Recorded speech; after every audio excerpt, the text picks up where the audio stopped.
John Blow's Venus and Adonis is one of the earliest English restoration operas.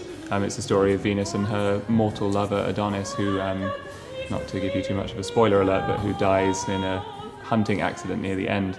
And the Lully ballet, which was originally performed at court in Versailles, is about Venus's birth. So there's a nice kind of story connection there between the two things. As the story of Venus's birth, she comes out of the sea, born out of the waves, and the Lully ballet takes us through various mythical characters and gods coming to be excited about the fact that she's been born, and then we see her later in her life in the second half.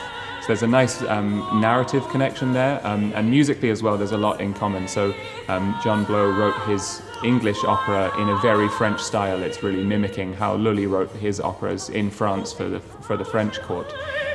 So it's an interesting look at both an actual French piece of dramatic music like this and then an English attempt at doing something like it, which is really interesting from a musical historical perspective as well. Yes, I'd say the Lully is more about spectacle and great variety of scenes, huge amount of characters involved in it, and originally the cast was over 100 actors, so to recreate all these tableaux, which we're going to have a go at recreating, but the John Blow, the Venus and Adonis, is much more of a stronger narrative.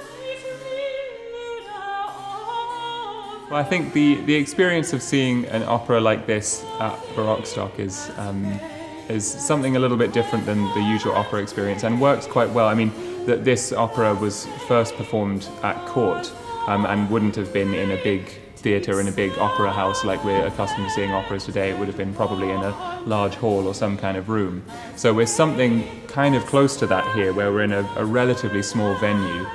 So you can experience the kind of a much more intimate connection with the performers on the stage. You're a lot closer to them. There are fewer compromises that the performers, both the instrumentalists and the singers, have to take in terms of getting enough sound across, because the space is smaller and there's less projection necessary. So overall, it's a much more immersive experience.